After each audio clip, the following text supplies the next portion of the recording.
Hello, my stamping friends. This is Laura Venbertlow, and I am here today to show you the latest fun that I have been seeing around on Pinterest and other social media. It is the floating inlaid embossed shapes. I don't even really know what it's called, but that's kind of what I've been calling it. I've seen a couple different videos that were really good. This was my take and my tips on how to make this a little bit easier. I did this one more the hard way. When I get to that step, I'll tell you which one I thought was a little more difficult. But anyway, we're going to go ahead and get started. So I'm going to put this to the side. And what you're going to need is a window sheet. And I don't know if you can see that. I'm going to go ahead and put this behind it so you can see it.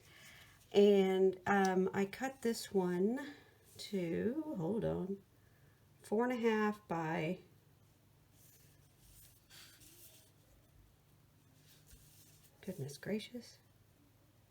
4 3/4. So it's not quite a mat size, so it can look, you know, it has a bigger outline through here, and this is popped up with dimensional, so that's the floating part. So what you do, and I've already started a few strips, is you get your pattern in these little strips of paper, which is great card to get rid of some of your scraps, because I hate wasting paper, especially when it's really pretty paper.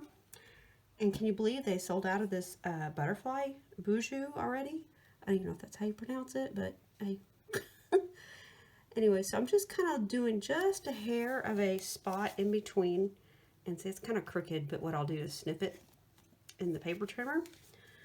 Only thing about window sheets, can't see through them. But anyway, so here we go. And this will hopefully even it out when, sorry if you got my head in the way. And then I'll take it to the paper trimmer. And if it's not too bad, you can just trim it with your snips. But this one, I think I'm gonna have to go trim it at the paper trimmer. But I'll do that one in a minute, because the next step that you're gonna do is go ahead and cut out your butterfly shape. Now, this is really thick. I will tell you, I went ahead and had to do this and run it through the stamp cut and emboss machine about 3, 4, maybe 5 times, depending. And you really just want to get a couple little areas that has a really good cutout. And I've already got one that I have started to show you. I also wanted to show you how many of these beautiful dies come with this Butterfly Brilliance set. There's that one. It's not seasonal layers. I just kind of slapped it on there. Haven't done my labels yet. And then there's the one that cuts out the one for the stamp. Isn't that cool? And I haven't played with the bricks or the little texture pieces, but I've already worn this set out. So basically what you're going to do is, you've already got a pretty much of an outline, and most of this is, believe it or not, cut. And because you're not saving this butterfly in the middle, you can just go ahead and cut through just like that. And that kind of makes it more manageable. And then, let's see, like, see, there's almost, that one's almost done. So my club members, if you're watching this video, yours I started, and you should have a pretty good impression. So you just need to kind of do this part. And then I left, there's a little Bermuda base piece. I left it kind of a decent size so you can put whatever sentiment that you want with this one. And then this shouldn't take too much longer. But can you believe the retired list is coming out? Oh my gosh, March 24th. Be sure to come back. And I'm telling you, I tell everybody every year, those in colors go. Rococo Rose, Pretty Peacock's going. I'm sad to see those go. And let's see, Terracotta Tile. What else is going? I can't think because I'm over here trying to do something at the same time. Purple Posy, and I know I'm missing one. Seaside Spray.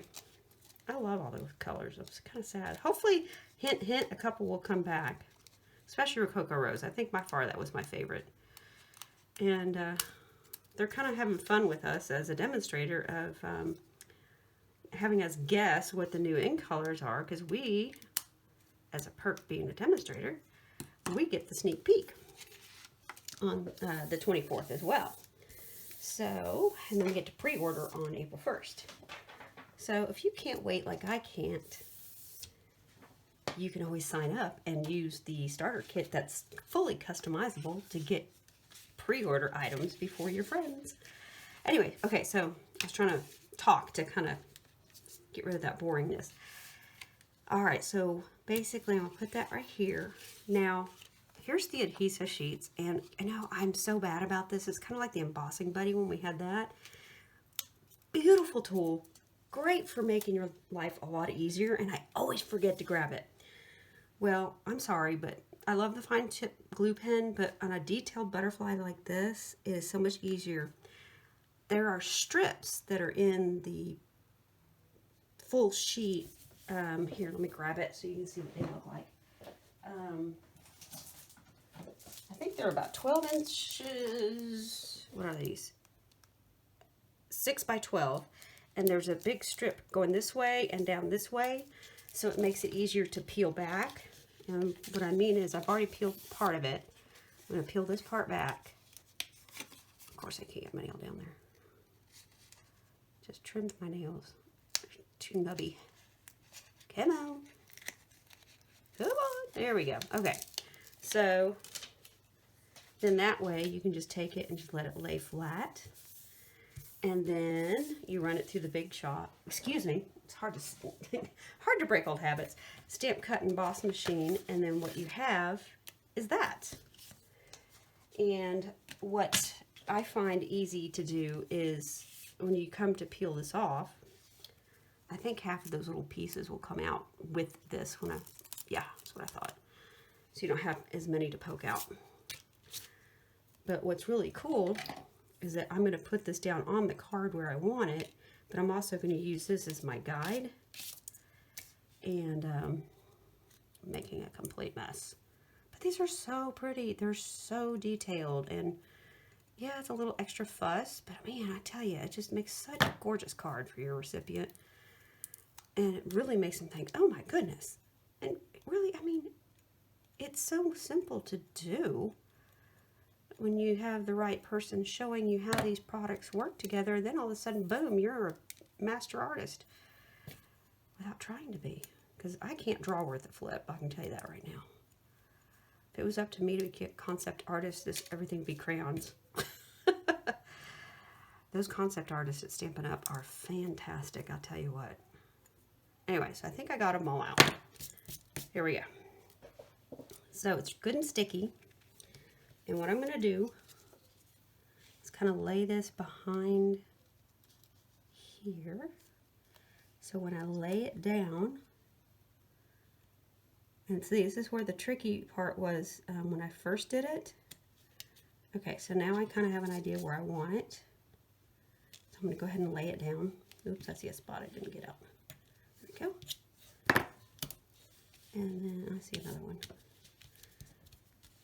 Let's get that little bugger out of there. Come on. There we go. So then, I'm going to smash them down. The secret to this are dimensionals. Oops, and that was another tip that I keep forgetting about every time I make these, is that you want to have the dimensionals not in that see-through area, so that way you won't see them when you are putting the card together, because then you'd see the little white spots from the back of the dimensional. So anyway, so here we have it. And I'm trying to do these really quick. And put those down. Those things are all over my house. It's pretty bad when you find them in the cat litter. The cats pick them up and bring them down there. There we go.